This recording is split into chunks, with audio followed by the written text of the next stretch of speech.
Como consecuencia, tenemos los sismos. ¿Ya? Específicamente en nuestro caso es la placa sudamericana con la placa de Nazca la que interactúan y en la que genera todas las situaciones geológicas con sus consecuencias, ¿cierto? Sismos, erupciones volcánicas y todas esas cosas. ¿Ya? Entonces, como dice aquí, Chile se sitúa en la región de la litósfera donde se encuentran dos importantes placas tectónicas. La placa de Nazca, que se encuentra en el Pacífico, y la placa sudamericana. Esto tiene una relación con la gran actividad geológica que presenta nuestro país. Bueno. Ahora, ¿qué es lo que acontece? Como convergen las placas, es decir, ejerce presión una sobre la otra y tienen distintas densidades, una se mete debajo de la otra. En este caso, la placa de Nazca se mete debajo de la placa sudamericana. Aunque son un par de centímetros que avanza durante el año, pero esta energía se va acumulando.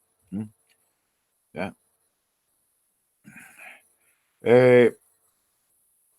Se va acumulando y llega un momento en que esta energía se libera, ¿cierto? Porque se va acumulando, ejerciendo presión sobre las rocas y llega un momento en que las rocas, como son más rígidas, tienen hasta cierta tolerancia a la deformación, se rompen. Y cuando se rompe se produce una reacomodación de las placas litosféricas y se generan un sismo porque hay una perturbación. El sismo es una onda, ¿ya? Es una perturbación que se propaga a través de un medio, en este caso la Tierra. ¿Ya? Entonces, eso es lo que acontece. Bien, hay una reacomodación entonces de las placas litosféricas y se generan estos sismos. Bueno,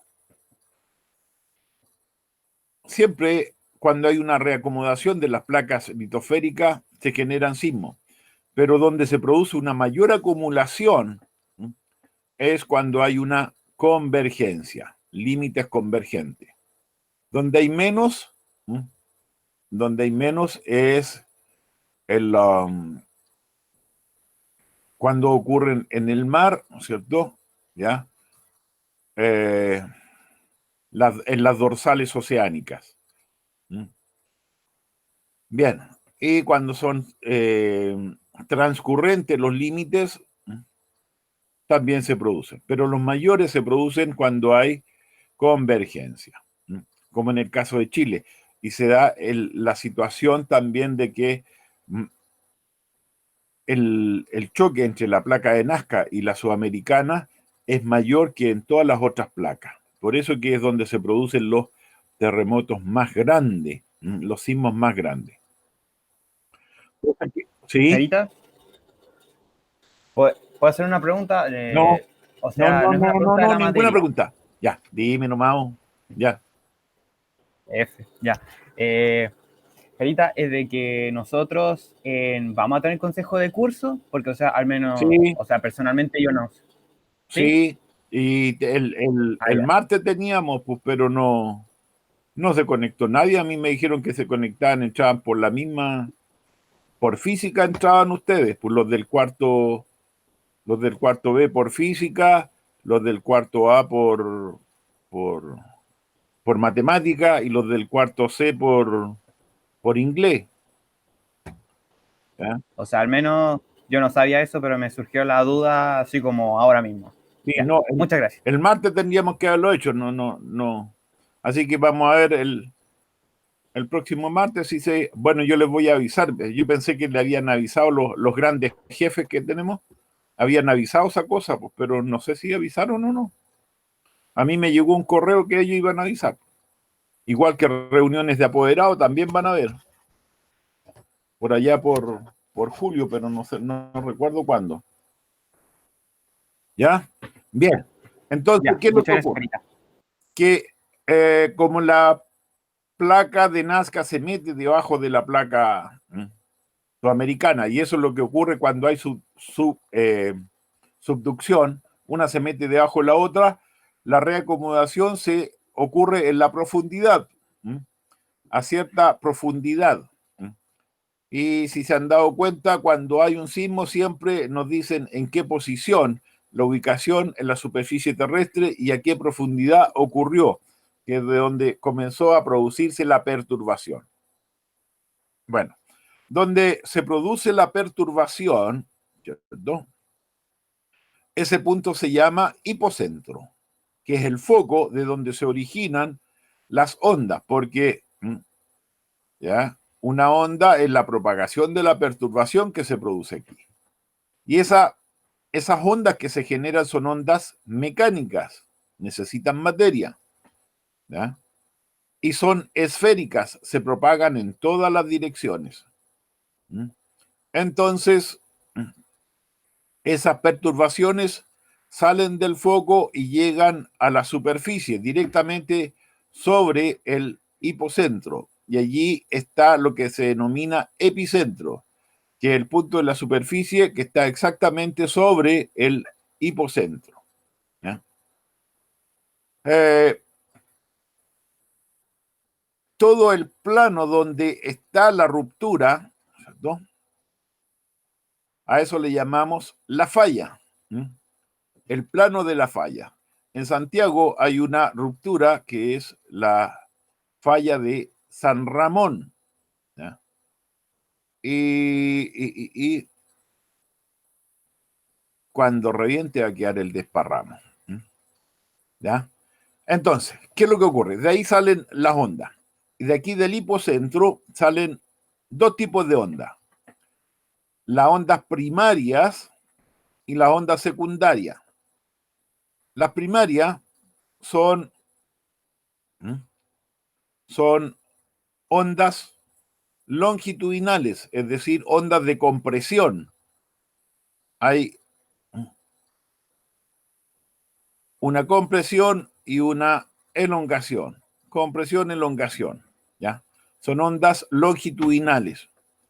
Como son longitudinales, pueden propagarse rápidamente, y por eso se le llama primaria, porque son más rápidas y llegan primero a los puntos, ¿ya? Son ondas longitudinales, y estas tienen la característica que, como son longitudinales, pueden propagarse en cualquier medio, sólido, líquido, gaseoso.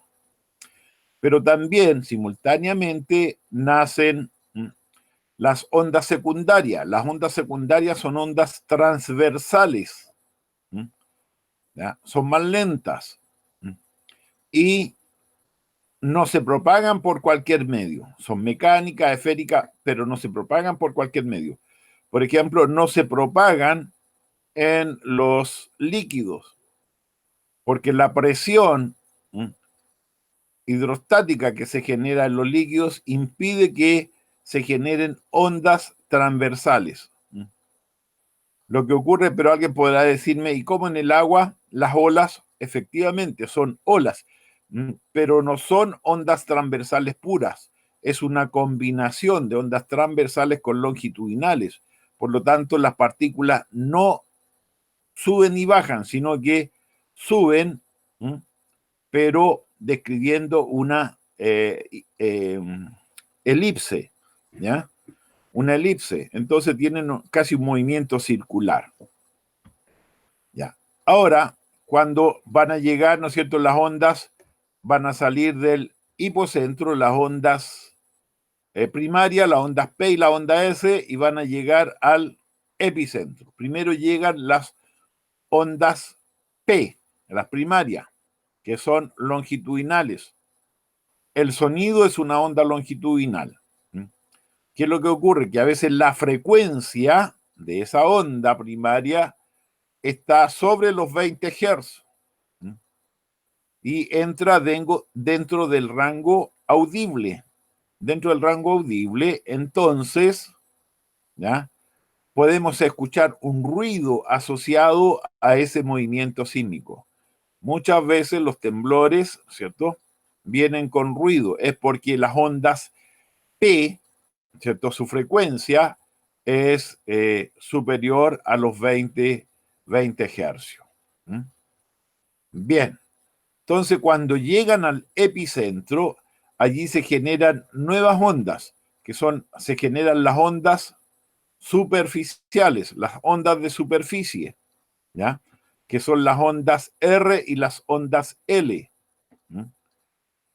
Las ondas R, las Rayleigh, las ondas R es una combinación de un movimiento transversal y uno longitudinal. Estos se mueven en un mismo plano, ¿ya?, hacia arriba y hacia abajo, hacia atrás y hacia adelante. Como consecuencia de ese movimiento, las partículas del medio, ¿ya?, tienen un movimiento elíptico.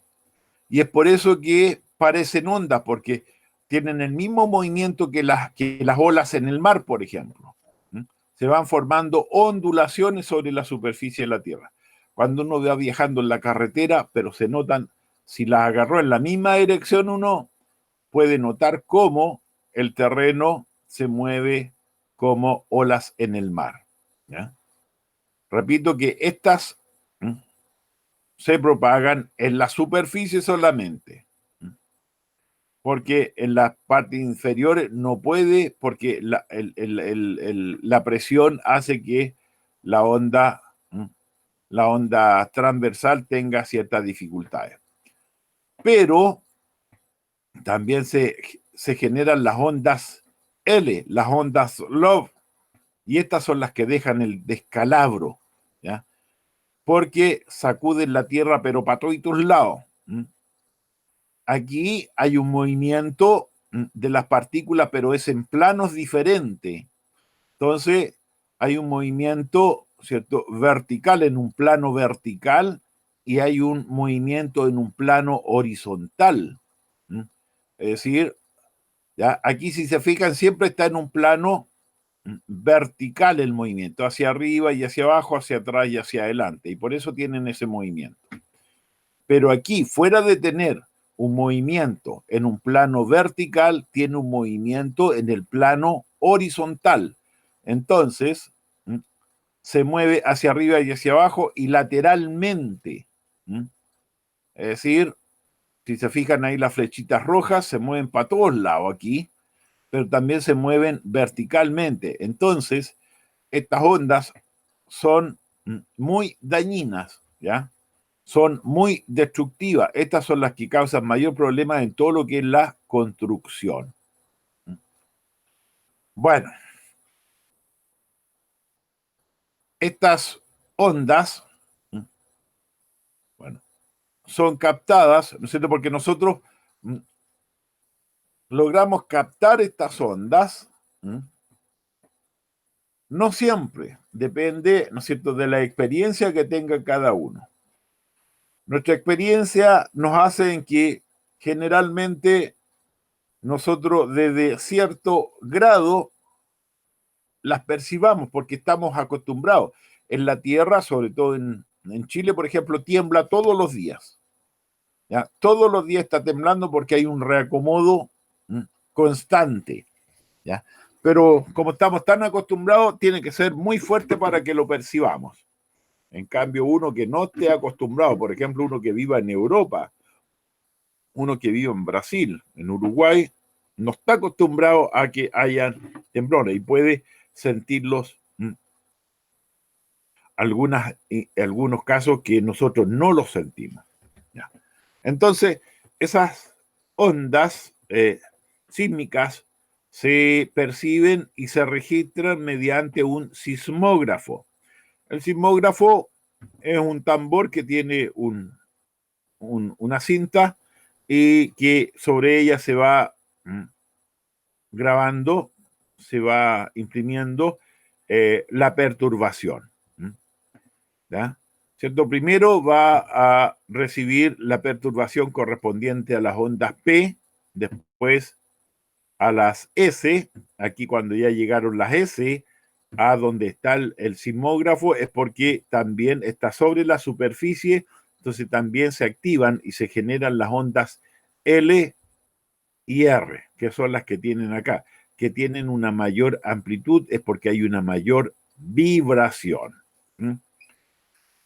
Bien, entonces, un solo sismógrafo no nos serviría de mucho, por eso que hay una red de sismógrafos para que, ¿cierto?, esa información se cruce y mediante ciertos algoritmos se pueda detectar dónde está el epicentro y dónde está el hipocentro. ¿Ya? Eso es lo que tenemos. Y además, ¿cierto?, dependiendo de la amplitud de la perturbación, podemos asociar la energía que transportan. Acordarse que las ondas no transportan materia, transportan solo energía. Y esa energía tiene relación con la amplitud de la vibración que se produce. Entonces, a través del cruce de datos podemos determinar, y utilizando una red de sismógrafos podemos utilizar el epicentro y el hipocentro y además la magnitud del sismo. Bien.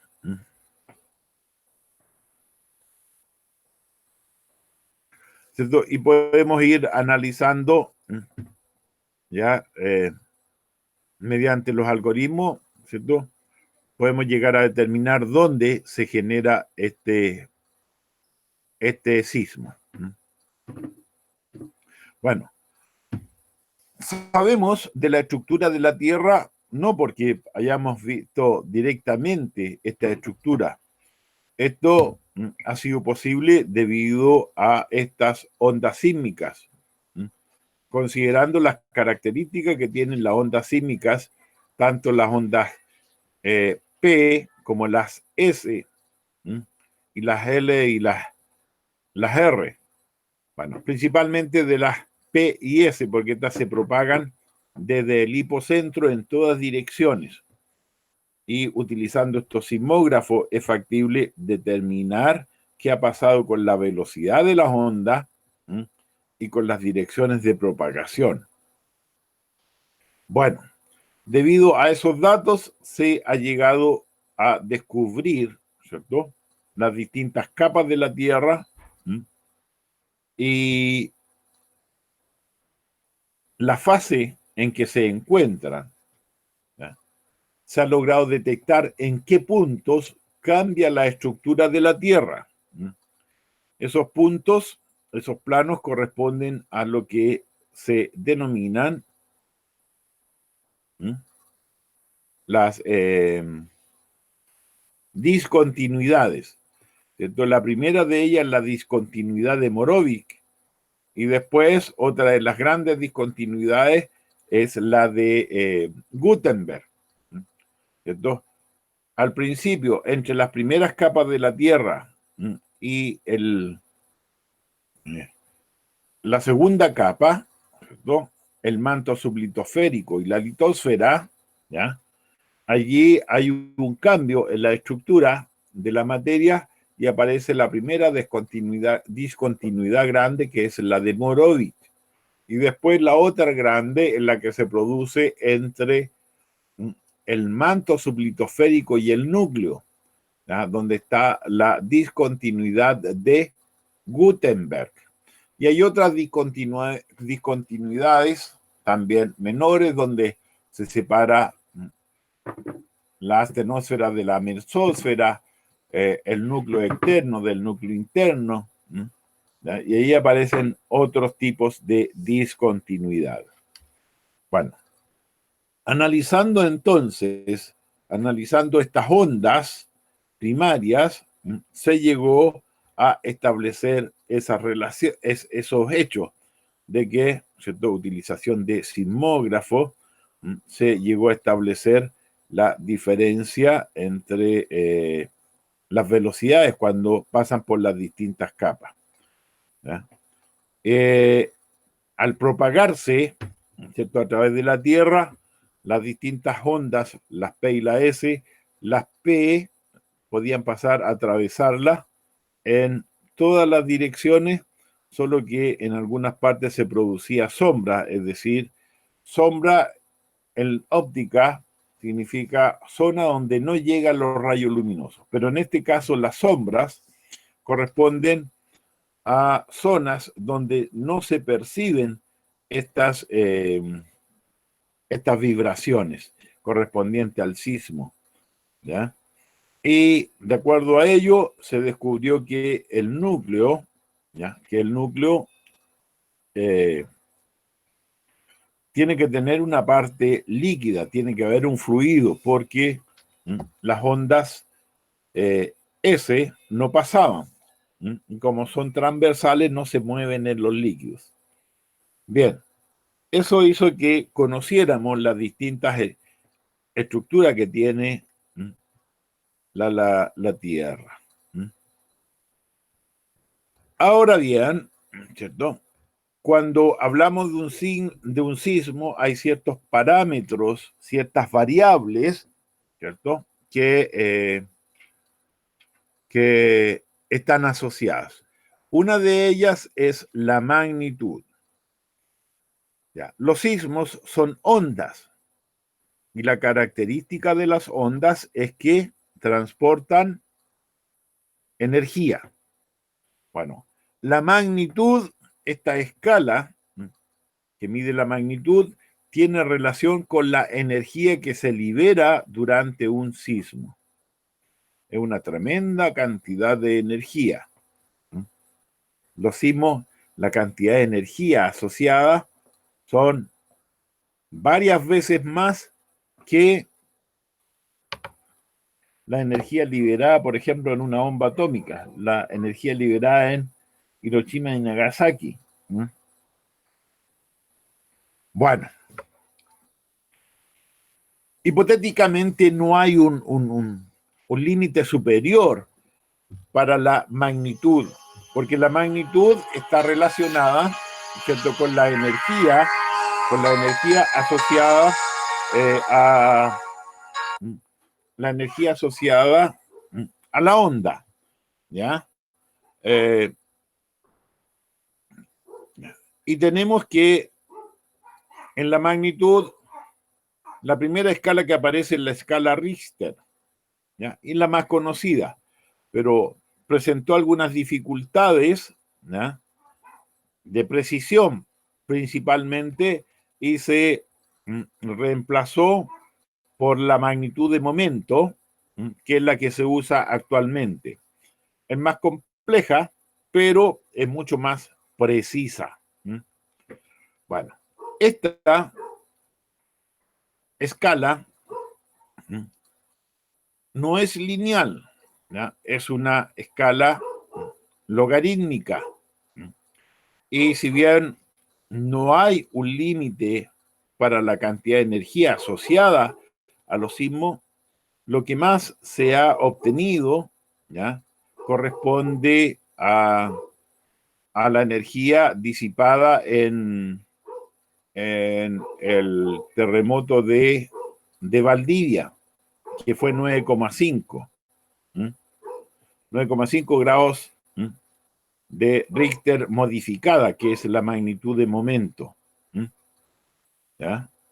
Así que, pero podían haber sismos mucho más, con más energía, pero si ya el de Valdivia o el desparramo uno con más energía, más de 9,5 con 10, es porque desaparece cuánta estructura esté sobre la Tierra. Entonces, como dice aquí, destacar que las escalas de magnitud no son lineales, sino logarítmicas, por lo que un sismo de grado 7 no es 2 veces mayor que uno de magnitud 5, sino que 1000 veces mayor. ¿Ya? A cada incremento de un grado corresponde una energía 32 veces mayor. como dice aquí, si bien las escalas de magnitud no tienen un límite superior, nunca se ha registrado un terremoto de magnitud 10. El terremoto de mayor magnitud del que se tiene registro, tal vez ha ocurrido, pero no se tiene registro, ¿cierto? El de Chile en 1960 y tuvo una magnitud de 9,5. En la actualidad, la escala más utilizada es la de magnitud de momento. Sin embargo, aún es habitual que la prensa entregue la magnitud de un sismo en la escala Richter. Pero en la realidad se utiliza la escala Richter modificada. Bien, entonces nosotros estamos acostumbrados a usar la Richter porque es lo que usa la prensa. Entonces, que un sismo sea 5, que sea 6, la diferencia en la práctica es harta. ¿Cierto? Tal vez numéricamente no sea mucha, pero en la práctica, con los niveles de energía, es una diferencia muy grande. Bien. También está la que tiene relación con la intensidad. Repito, la magnitud tiene relación con la energía que transporta la onda. La intensidad tiene relación con la percepción y los efectos que produce, ¿ya?, el sismo. Pero eso es subjetivo. La magnitud, ¿cierto? La magnitud es objetiva, ¿cierto?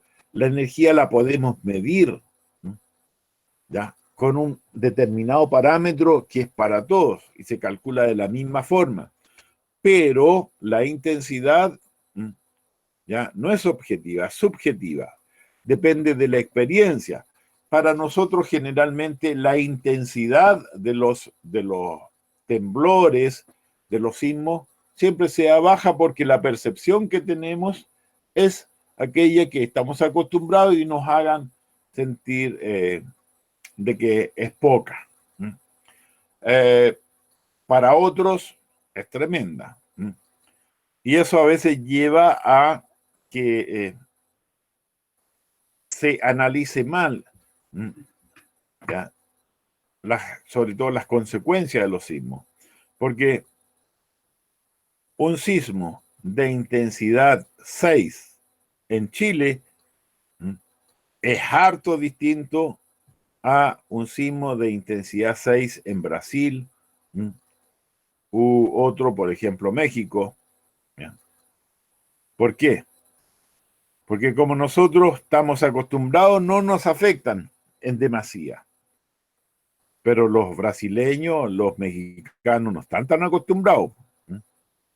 Entonces, la percepción que van a tener va a ser diferente. Además, como somos un país sísmico, las normas de construcción son bastante rígidas en el caso de Chile. Si han visto alguna construcción de un edificio, le colocan fierro hasta por si acaso. Bien, pero no en todas partes es igual. En otras partes, la construcción no tiene tanto fierro. Incluso las casas, que son de material, no las construyen con pilares, se llaman, con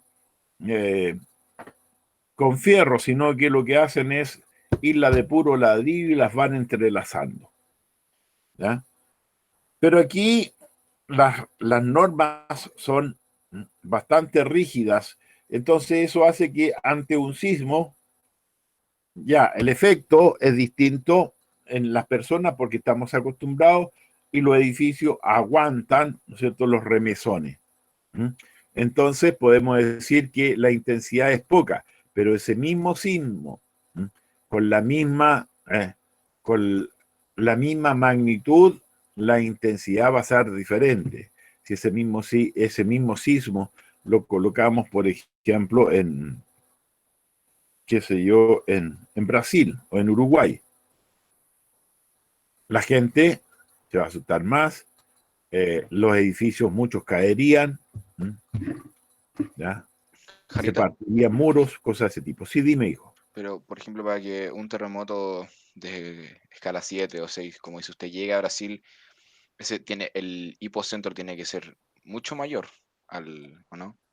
Porque Generalmente no, si puede ser superficial, pero es que la distancia que hay, porque a medida que va avanzando la onda, como es una onda mecánica, se va produciendo una amortiguación, ¿cierto? Amortiguación por la distancia, que hay una mayor distancia que tiene que ir recorriendo la perturbación y va transfiriendo parte de su energía, ¿ya? Pero también está, ¿no es cierto?, la estructura del medio de la Tierra, ¿cierto?, que como no es rígida, ¿cierto?, y es flexible, en ese proceso se va perdiendo. Y además, como es esférica, entonces la energía, cada vez que se va extendiendo, la energía por unidad de superficie es cada vez menor. Entonces, ahí hay una atenuación también. Eso es lo que acontece. Pero, Jarita, los terremotos siempre el origen va a ser en una separación, digamos, Correcto. donde, Siempre va a ser allí. pero por Siempre va a eso, ser así. como no hay, es que se me olvidó el nombre cuando no hay dos placas diferentes en Brasil, sí o sí el hipocentro va a tener que ser en alguna separación que esté Sí, pero cerca de... siempre, fíjate siempre de que los hipocentros, cuando dan la profundidad y donde están los epicentros, ¿m? Son siempre hacia el lado de la costa. Es raro que vaya a salir un temblor que sea para el lado de la cordillera. ¿M? Aunque hay fallas también, como la falla de San Ramón, pero no está en la cordillera, sino que generalmente son allá, porque es allí donde está la fractura. No hay una fractura, qué sé yo, al medio de América del Sur, ¿ya? O en la costa atlántica de América del Sur. Entonces, Por por eso eso, que no hay terremotos para allá. o sea, si un terremoto se siente en Brasil, sí o sí se sintió en Chile. Ah, por supuesto, porque tiene que haberse generado en la costa pacífica de América. Y por eso, y si hablamos de intensidad, porque no de destrucción, si llega de 6 a Brasil, probablemente llega mucho más alto a Chile entonces. Claro, por supuesto, y es lo que ha acontecido, por ejemplo, a veces, no sé si se han dado cuenta cuando han habido terremotos en otros lados, en, en, en el, en el Caribe, uno en Haití, creo que hubo un terremoto como grado 6 y tanto de, de, de magnitud, ¿ya? Como 6.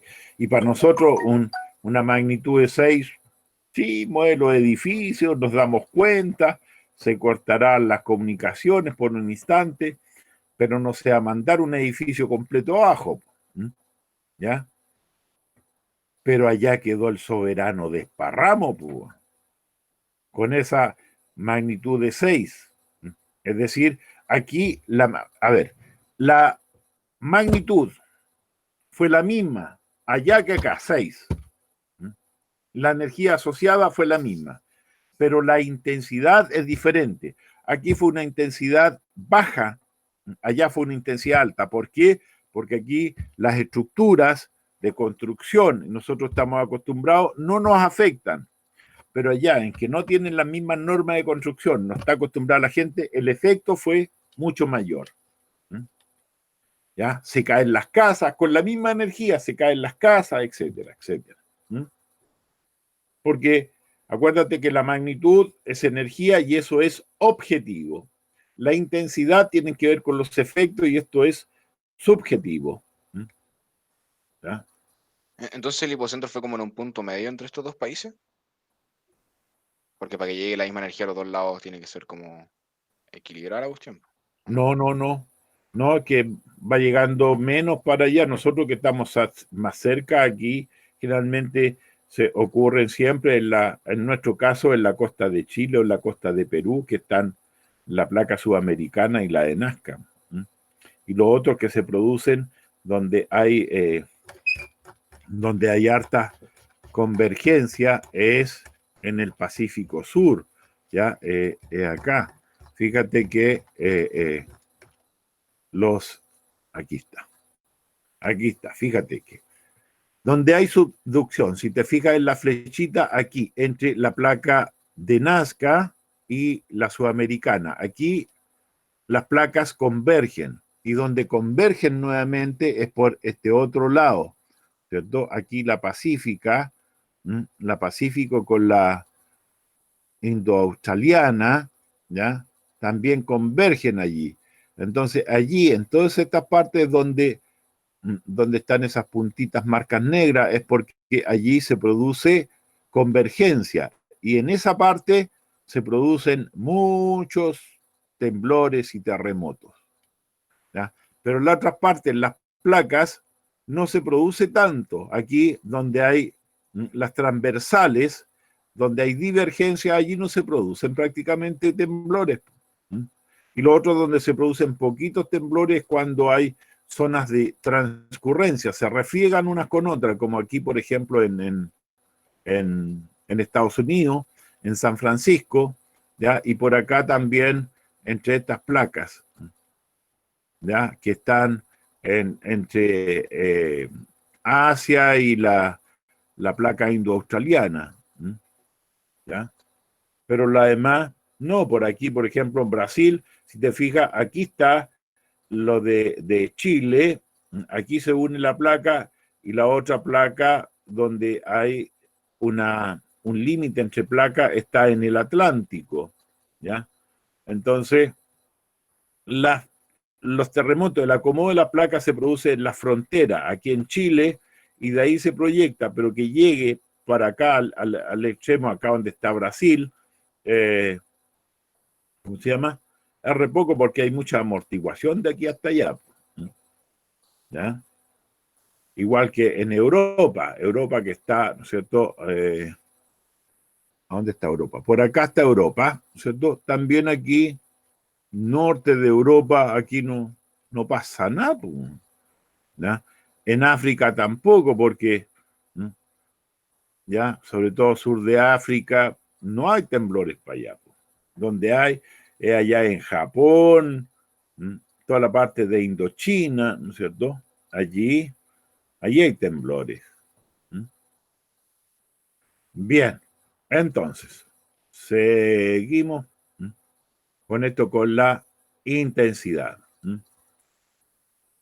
Con la intensidad. Entonces, la intensidad, dice un sismo, es la evaluación de sus efectos sobre las personas, las construcciones y el terreno de un lugar específico. Generalmente, cuando ocurre un sismo, el primer parámetro que los medios de comunicación informan corresponde a su intensidad. Qué sé yo, quedó el desparramo, se mandaron un edificio abajo, se cortó la luz, se cortó ya. Entonces, informan sobre eso. Pero eso tiene que ver, ¿no es cierto?, con las apreciaciones, porque a veces nos muestran, hay terremotos mentirosos, en que si uno los mira, los edificios todos buenos por fuera, pero por dentro queda el desparramo. Entonces hay una intensidad que no es la real. Ya. La distancia del epicentro, por lo general, mientras más cerca esté del epicentro, mayor será la intensidad, ¿cierto? ¿Por qué? Porque hay menos amortiguación de la onda sísmica. La profundidad del hipocentro, por lo general, mientras más superficial sea el sismo, mayor será su intensidad. Por supuesto, si está más arriba, ¿cierto? Hay menos disipación de la energía asociada al sismo, por lo tanto, hay mayor problema. Por eso que a veces está cerquita, nosotros siempre tenemos cerca prácticamente los sismos, ahí en la costa de Concepción, ¿cómo se llama? Tomé, ¿ya? Pero felizmente la fractura está a su buena profundidad, entonces son hartos kilómetros que se producen los hipocentros, porque si fuese superficial, quedaría el desparramo. Ya. El terreno. Los terrenos poco compactos tienden a amplificar el movimiento del suelo. Allí la intensidad del sismo será mayor. Es decir, si es suelo de relleno, es de roca, etcétera, etcétera, eso va a afectar también de cómo percibamos. Y en el último terremoto, ¿cierto? Como la tierra no es homogénea, aquellas que estaban en terrenos ¿cierto? Las casas, los edificios que estaban en terreno, ¿cómo se llama? Más suelto, llamémoslo así, que no era tan compacto, es mayor, ¿cierto? Si no, fíjense ahí en Concepción, todo lo que estaba, los mayores efectos se generaron ahí en Prat, cerca de la línea del tren, porque hace muchísimos años atrás, yo recuerdo cuando chico, todos esos terrenos de ahí para allá, el río llegaba hasta por acá, entonces eran rellenos, y por eso que la intensidad fue muy grande en esas partes. De allí que, ¿cierto? De ahí es que se ha hecho más hincapié en los estudios de suelos cuando se construyen edificios. ¿Ya? Bueno, lamentablemente siempre hay gente poco honesta y construyen igual, sino que miren en Los Ángeles nomás ahí donde está el edificio, ¿cómo se llama ese? Arturo Prat. Frente al Virginio Gómez hay un edificio grande y ese edificio está chueco, porque el terreno ahí, eso yo recuerdo cuando chico que esa parte eran vegas, ¿ya? Eran rellenos. Y construyeron un edificio alto y el terreno no era apto y ¡pum! Empezó a hundirse. Y está chueco. Ya. La calidad de la infraestructura, los materiales usados y las normas seguidas en la construcción tienen impactos considerables, ¿ya? Es decir, aquí, ¿no es cierto? Y eso se tiene bien claro, por eso que los edificios aquí les colocan fierro hasta por si acaso, ¿ya? En otros lados, yo recuerdo bien eso que en Europa me llamó mucho la atención, las construcciones que no le colocaban tanto fierro como aquí en las casas y toda la cuestión, las paraban ligerito. Y si se fijan en las películas, en Estados Unidos también, las casas, qué sé yo, ligerito las paran y las terminan porque son construcciones muy livianas, no tienen tanto fierro y tanta cuestión porque no lo necesitan, pues no hay temblores ni terremotos como los tenemos aquí. También en Chile sería peligroso ser Sería peligroso, por eso que si alguien... puentes gigantes que hacen en otros países. Sí, si alguien en Estados Unidos, por ejemplo, las construcciones no le colocan pilares como aquí, van amarrando con los mismos ladrillos nomás y usan mucho la madera y cuestiones así. Ya. Es importante señalar que la intensidad del sismo, a diferencia de la magnitud, no es única, ¿cierto? ¿Por qué? Porque la magnitud, ¿no es cierto?, es objetiva. Entonces es única. Se mide de esta forma con una escala logarítmica y punto. Esta otra no, porque depende de quién mida la cosa, quién aprecie. Si nos preguntan a nosotros, en base a nuestra experiencia, son re pocas las intensidades para nosotros los sismos. Bien. Ya, entonces, la escala, ¿cierto?, de Mercalli, ya que es la que se utiliza para la intensidad, ¿cierto?, y que ha sido modificada a través, contiene 12 grados que están basados en los efectos. Por ejemplo, aquí veamos el grado 6, percibido por gran parte de la población. Los muebles se mueven de su sitio y se producen pequeños daños en las construcciones de material ligero. ¿Ya? Pero este daño va a depender de cómo se haya construido. ¿Ya? Y después se hace difícil mantenerse en pie e incluso es percibido por aquellas personas que van en automóvil. Provoca graves daños en la construcción ligera. ¿Ya? Entonces, depende de cómo se haya construido, va a ser el grado en la escala de Mercalli. Para nosotros, como las construcciones no son ligeras, sino que tienen harto fierro, ¿cierto? ¿Ya? No se concibe una construcción de puro pararlo de puro ladrillo nomás, sino que hay que meterle un poco fierro. Entonces, ya para nosotros va a ser variable esta escala de Mercalli. ¿Mm? Bueno, esta consta de 12 grados y ya en la de 12 es porque no quedó ninguna cuestión parado, ¿ya? No quedó nada parada. Entonces, allí hay destrucción total. Bueno, no se ha llegado a eso, sino que ¿cómo se llama? En Valdivia, el año 60, tiene que haber sido un grado 10, ¿cierto? 10, 11, porque hubieron desplazamientos de terreno, ¿ya? Hubo cambio en la topografía y por eso que el mar se metió, porque Valdivia no está en la costa, ¿cierto? Quienes han ido a Valdivia saben que no está en la costa. ¿Mm? ¿Y qué es lo que ocurrió? Hubieron variaciones en la topografía y por eso que el mar se metió, pero hasta dentro mismo, dijo, hasta Valdivia, ¿ya? Y quedaron inundadas algunas zonas, porque en algunas partes se elevó y en otras bajó el terreno, ¿ya? Entonces tiene que haber sido entre 10 y 11 el terremoto del 60. ¿Ya? Porque incluso se formaron grietas, por ejemplo, en un cerro en Carelmapu, más al sur, ¿ya? Más al sur, me llevaron a ver lo que había pasado con el terremoto del 60. Ya había un cerro que se había fracturado en el terremoto del 60 y habían grietas. Y felizmente ese cerro se fracturó, pero aguantó el sismo y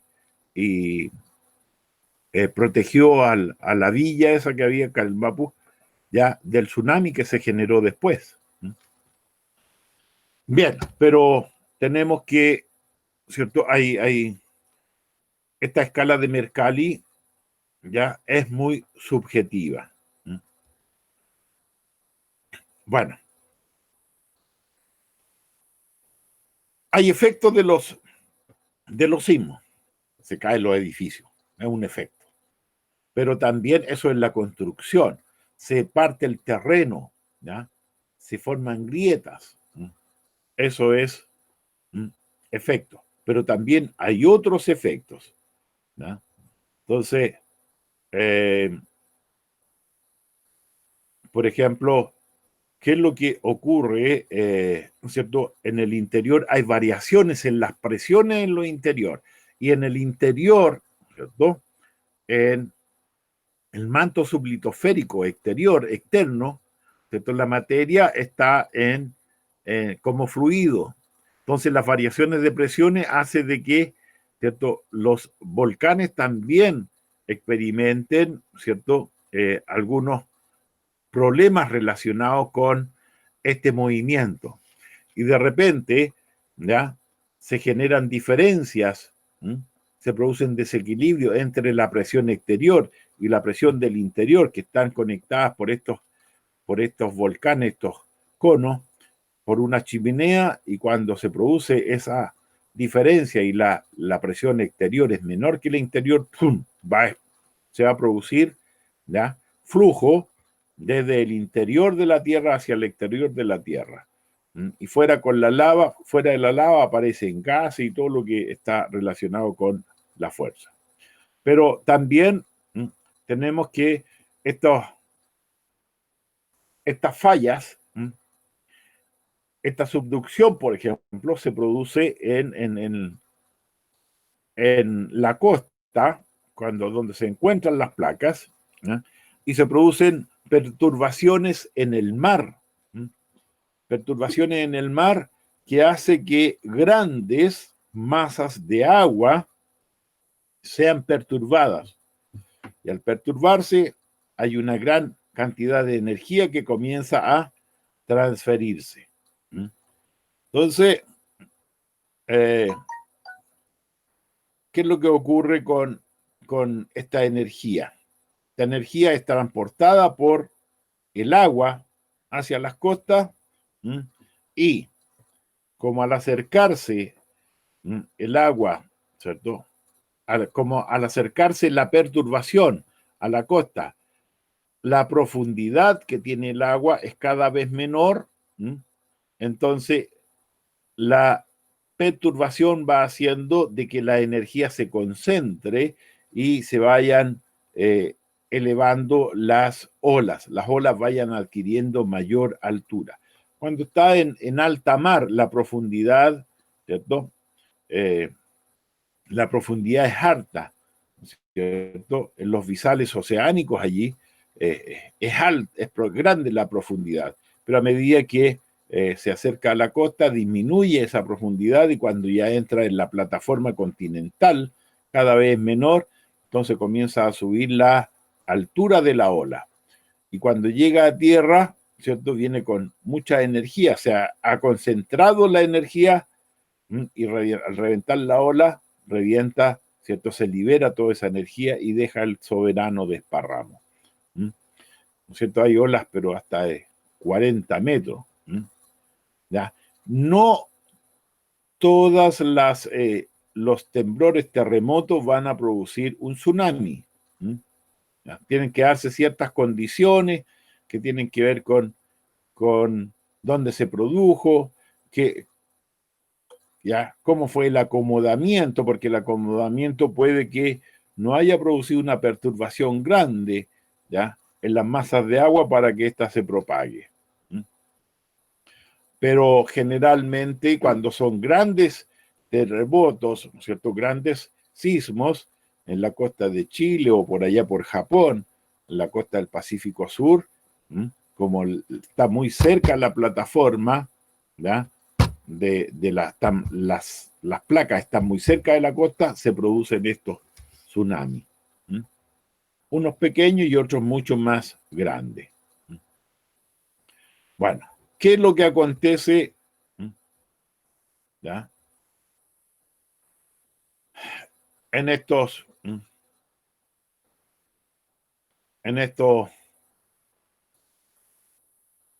esta dinámica de las placas litosféricas. ¿Ya? ¿Cierto? Tenemos las placas litosféricas, en el océano se generan las dorsales oceánicas. ¿Ya? Aquí las placas son divergentes, se empiezan a separar, entonces empieza a abrirse un hueco aquí, y ese hueco es rellenado, se llena de inmediato por la presión interior que hay, se llena de el material que sale desde el interior a la superficie. No salta porque está el agua encima y además el agua hace que se enfríe rápidamente, ¿cierto? Se enfríe rápidamente, entonces, ¿ya? Se va a convertir en roca que va a generar esas cordilleras submarinas que tienen miles de kilómetros de largo. ¿Ya? Pero por el otro lado eso hace que también se produzca un movimiento y aquí, ¿qué es lo que acontece? Se mete material debajo de otra placa y está empujando, ¿cierto?, el material en el interior de la otra placa y varía la presión. Y este material del interior comienza, ¿cierto?, al variar la presión, comienza a subir y se producen, ¿cierto?, se producen estas erupciones volcánicas. ¿Ya?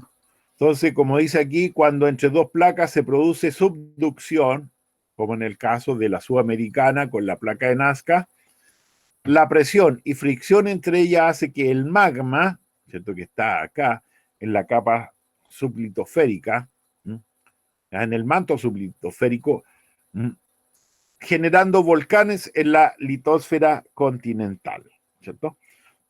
La presión es tan grande que se forman estas chimeneas y por allí puede escapar este magma, ¿ya?, a través de lo que nosotros denominamos lava. Entonces, por eso que también cuando hay convergencia se forman estas cordilleras, ¿no es cierto? Porque el choque va produciendo esa arruga en ¿cómo se llama?, en los bordes de la materia. Es lo mismo que si nosotros tenemos una ruma de papel, dos rumas de papel, y las empezamos a empujar una con respecto a la otra, ¿qué es lo que va a ocurrir? Se van a ir entrelazando y de repente se van a levantar. Bueno, aquí ocurre algo similar. Entonces,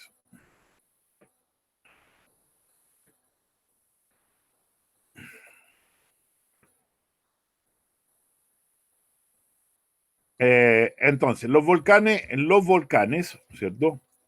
Tenemos la cámara magmática donde está todo el bullidero del magma, que es roca, que está a altísima de temperatura y se ha licuado, ¿cierto?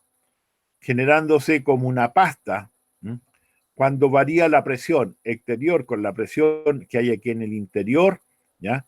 Puede salir a través de esta chimenea, de este hueco, puede salir ya el magma hasta el cráter y aquí, ¿cierto? Puede producirse, debido a las diferencias de presiones, una explosión grande, ¿ya?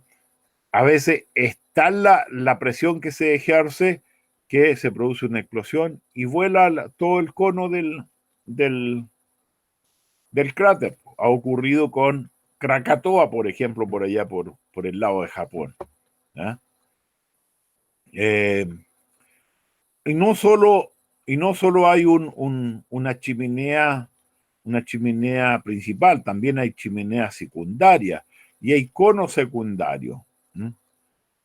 Bueno, entonces esta roca fundida llega al cráter y aquí comienza a fluir. Cosa que, ¿cierto? Aquí eso ha ocurrido mucho aquí en Chile y si uno va a los volcanes puede encontrar, ¿cierto? De que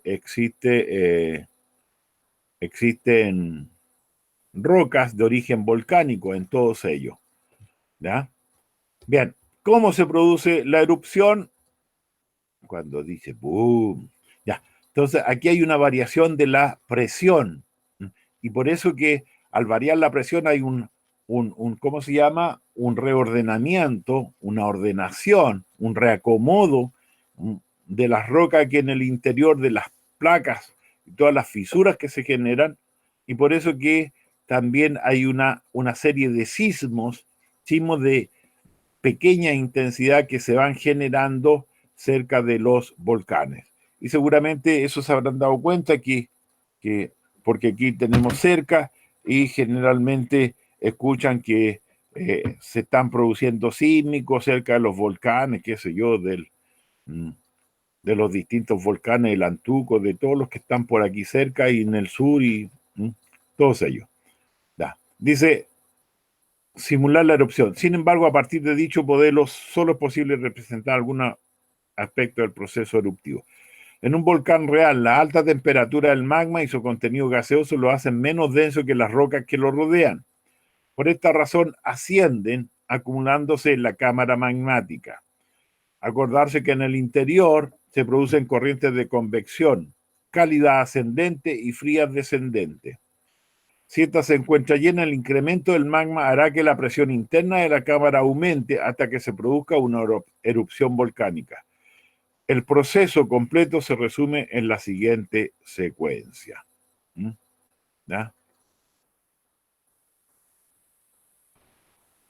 Dice, la acumulación de presión dentro de la cámara magmática no produce ningún cambio aparente en el exterior de un volcán. Un indicador de una posible erupción son los sismos generados en la cercanía por el movimiento de la materia en el interior, ¿cierto? Dependiendo del nivel de presión que alcanza el interior de la cámara magmática y de las características estructurales del cono, una erupción puede ser más o menos violenta. ¿Ya?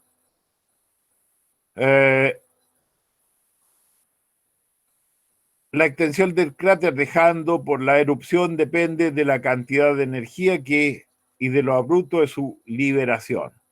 Puede haber sido suave y se fue más brusco, revienta y a veces desaparece hasta el cono.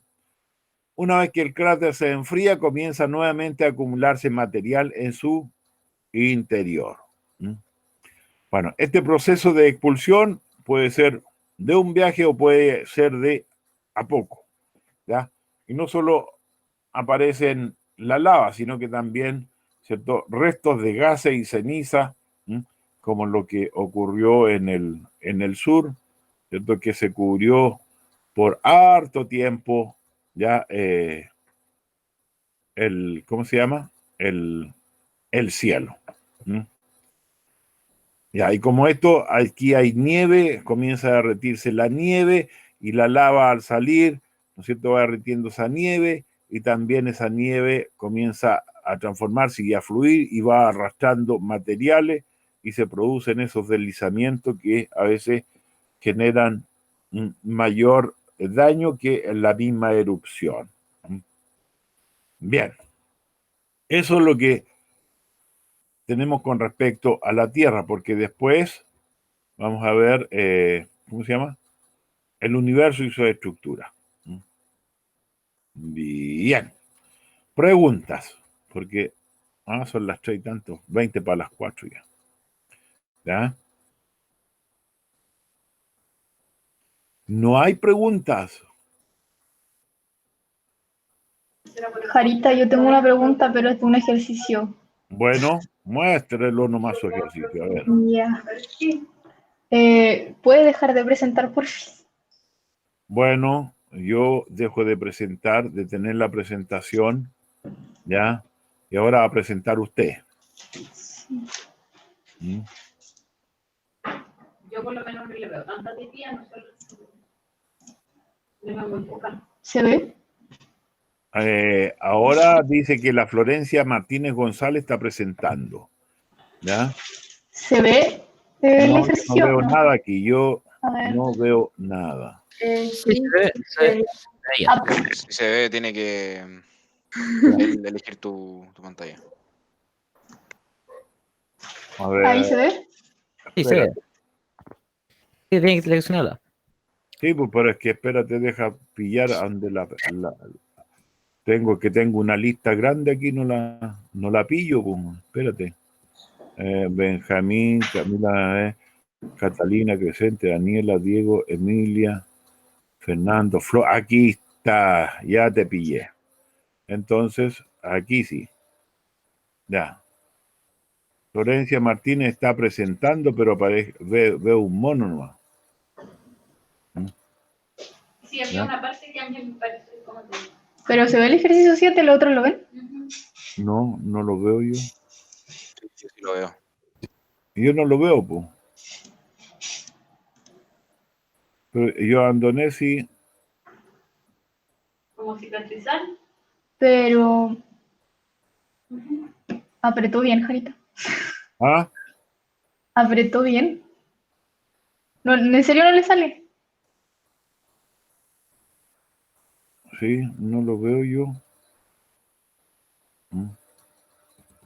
Ya, ¿qué tengo que hacer aquí? Y me dice, Florencia Martínez González está presentando su pantalla, pero yo no te veo, pues, a no ser que... Y yo te...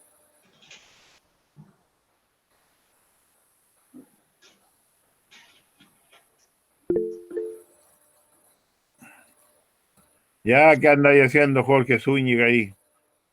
Vea Ahí. esa imagen, ahí está. ¿Mm? El link y ahí está en el chat. Está en el chat, está el link. No, me abrí de cuestiones raras, man. No, me abrí de cuestiones raras. Está presentando, a ver. Y si yo...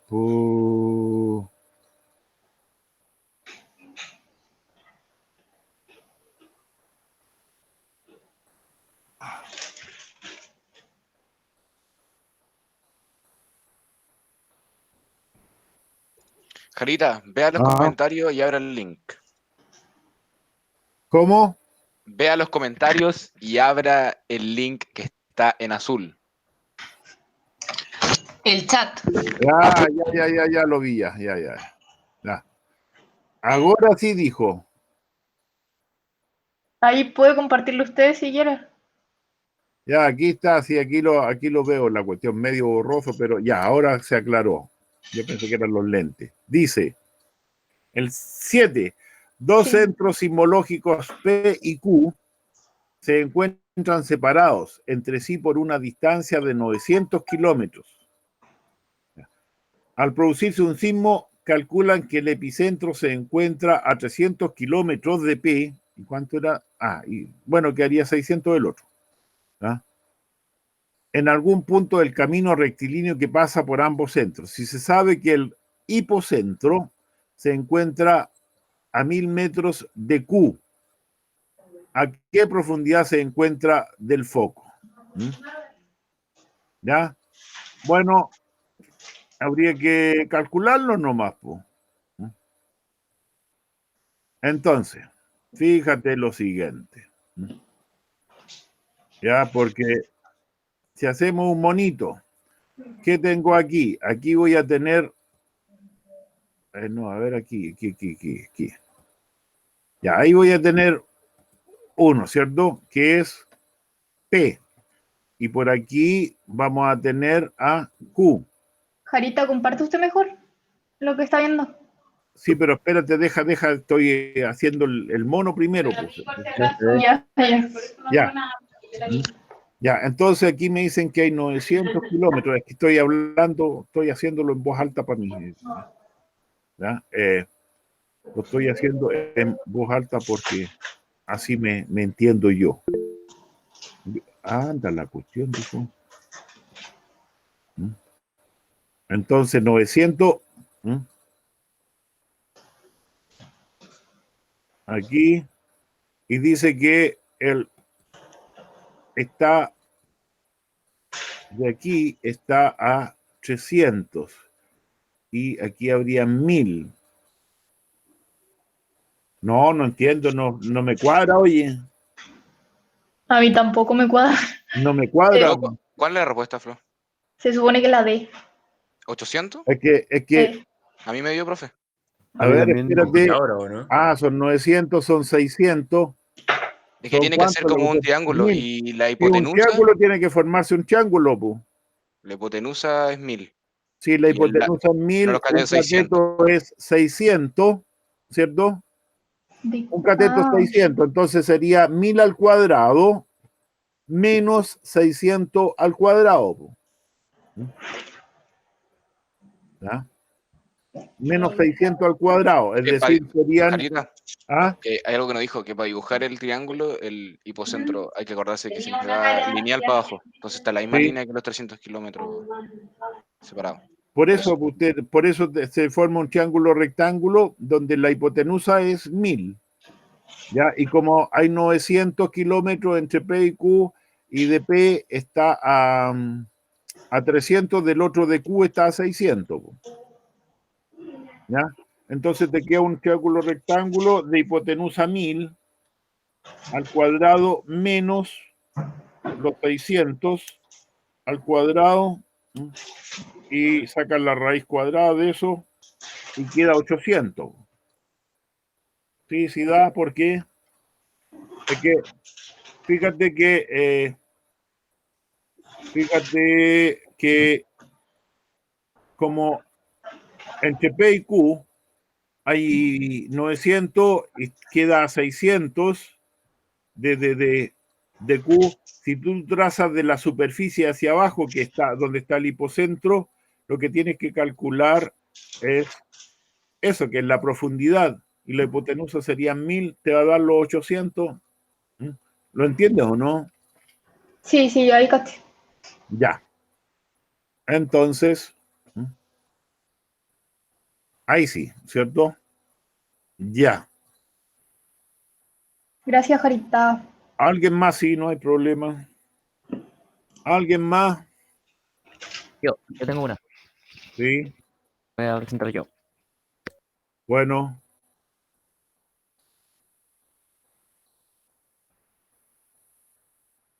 ¿Vas a presentar tú? Sí, Zúñiga está presentando. Ahí. Esta, la 49. Ya, tengo que hacer Nicolás Zúñiga. O si no, le mando la imagen. Entonces,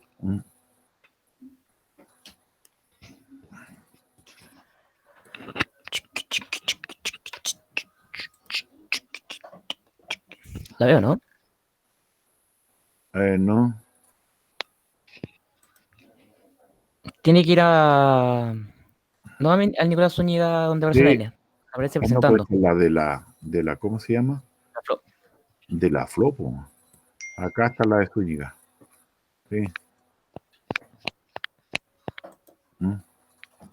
Aparece. ¿Y por qué me aparece la misma, oye? Si coloqué la de Zúñiga yo. Pero es la 49, o la ven o no. Sí, se la ven. A ver, persona, deja buscar a Zúñiga a ver si me aparece directo. O ven último, cerca de lo último.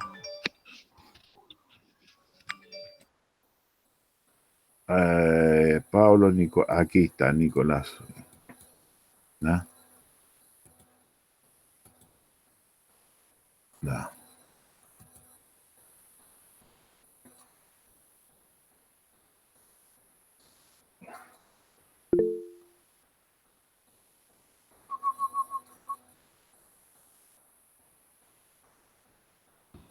Lo estoy haciendo. Ya, quiero que pasa aquí. ¿Cuál es el 49?